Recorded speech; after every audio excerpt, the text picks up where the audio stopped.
माहौल बना है। नमो गंगाय मुनयोर्मुनिभ्यश्च नमो नमो गंगाय मुनयोर्मुनिभ्यश्च नमः। ओम शांति शांति शांति। ठीक है, हम माहौल बनाए ना, ऐसे ले लीजिए।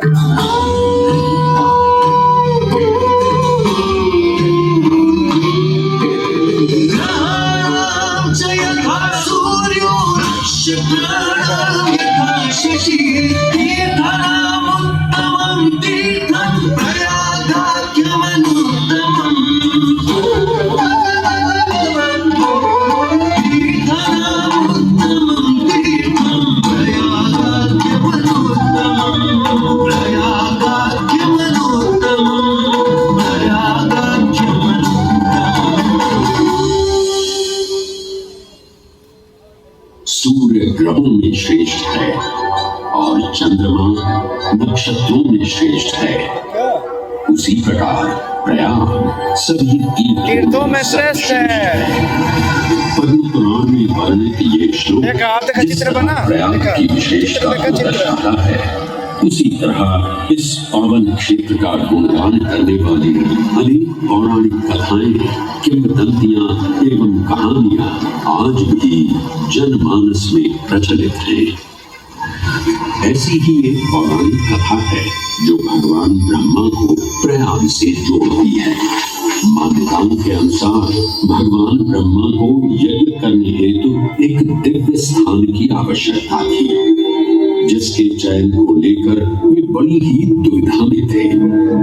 अपनी दुविधा के निवारण हेतु भगवान ब्रह्मा नागों के देवता महाराज शेषनाग के यहाँ पहुंचे और उनसे कहा, हे आदिशेष, मैं यज्ञ करने हेतु इस सृष्टि में एक ऐसा स्थान ढूंढ रहा हूं जो दिव्यता और पवित्रता की दृष्टि से सर्वोत्तम हो। क्या आप मुझे ऐसा कोई उपयुक्त स्थान बता सकते हैं जो सभी तीर्थों में सर्वश्रेष्ठ हो? जगत रचयिता को मेरा प्रणाम। भगवान, मैं धन्य हूं कि आपने मुझे इस योग्य समझा। क्यों ना आप स्वयं ही सभी पवित्र स्थानों का मूल्यांकन करें। ऐसा कीजिए, आप तुला के एक पलड़े पर सप्तपुरियों को रखिए और दूसरे पलड़े पर भगवान विष्णु के स्थायी निवास प्रयाग को रखिए, जिसका भार सबसे अधिक आए। मेरे विचार में वही सर्वश्रेष्ठ तीर्थ होगा। इस मूल्यांकन के परिणाम स्वरूप प्रयाग का पल्ला ही भारी रहा। इस तरह प्रयाग की प्रधानता सिद्ध हुई और तभी से इसे तीर्थों का राजा कहा जाने लगा। आज भी ऐसी मान्यता है कि भगवान ब्रह्मा ने गंगा नदी के पश्चिमी तट पर 10 अश्वमेध यज्ञ संपन्न किए थे। आज उस स्थान को हम दशाश्वमेध घाट के नाम से जानते हैं। भगवान ब्रह्मा के अलावा इंद्रदेव, वरुण देव एवं सोमदेव ने भी प्रयाग क्षेत्र में ही भगवान विष्णु की आराधना करने हेतु यज्ञ किए थे, जिससे उन्हें भी श्री हरि का आशीर्वाद प्राप्त हुआ। प्रयाग शब्द में प्र का अर्थ है प्रकृष्ट और याग का अर्थ होता है यज्ञ। इसलिए इन दो शब्दों से बना प्रयाग सबसे पवित्र स्थान माना जाता है। प्रयाग ही संसार में एकमात्र ऐसा पावन क्षेत्र है जहाँ 3 पवित्र नदियों का संगम होता है। इस संगम का भी एक अनूठा महत्व है। देखा कितना जोरदार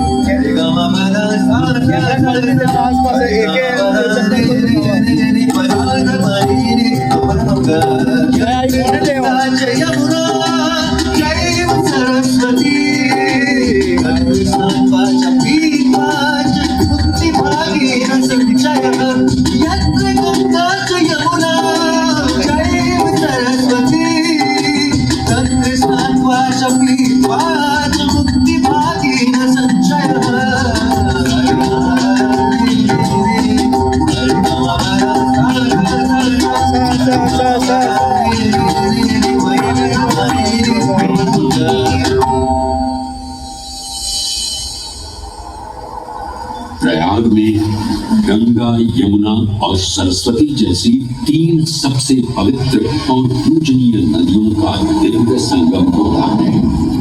इन नदियों के संगम में स्नान करने एवं संगम का जल ग्रहण करने से मनुष्य मुक्ति का अधिकारी बन जाता है और इसमें किंचित भी संदेह नहीं है।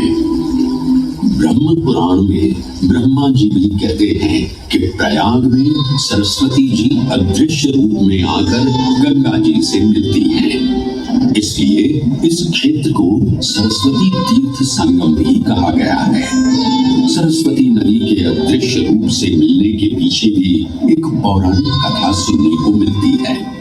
ऐसा माना जाता है कि बद्रीनाथ क्षेत्र की गुफाओं में जब वेद व्यास जी भगवान गणेश को महाभारत की कथा सुना रहे थे, तब उस क्षण सरस्वती जी हिम शिखरों से टकराते हुए अपना मार्ग बनाती हुई बड़ी ही तीव्र गति से बह रही थी।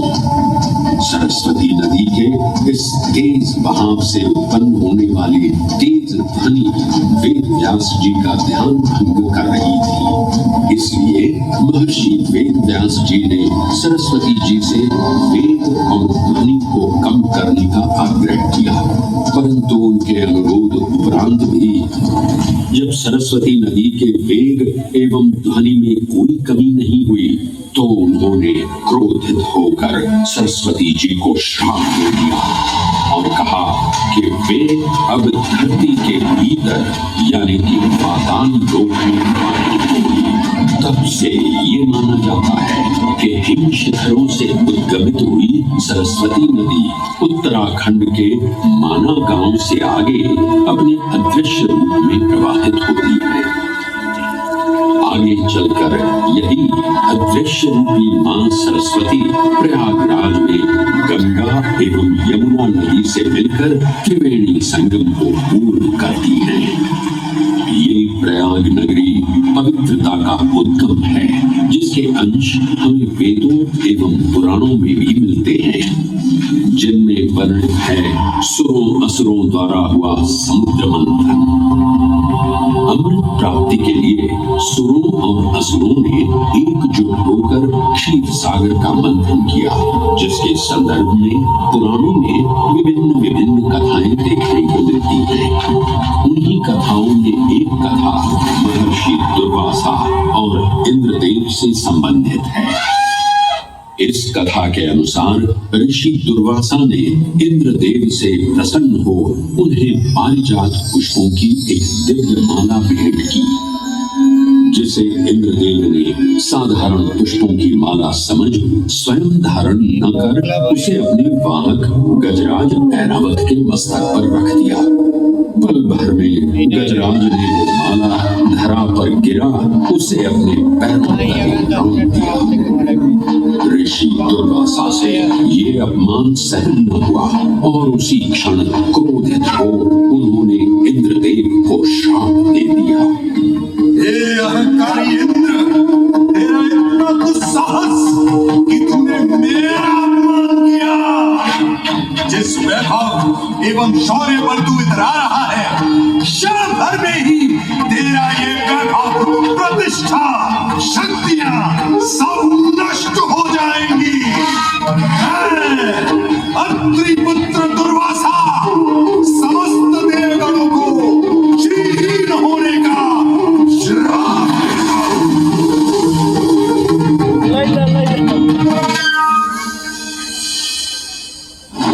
इस श्राप के परिणाम स्वरूप स्वर्गलोक से लेकर वैकुंठ धाम तक का सारा वैभव चला गया।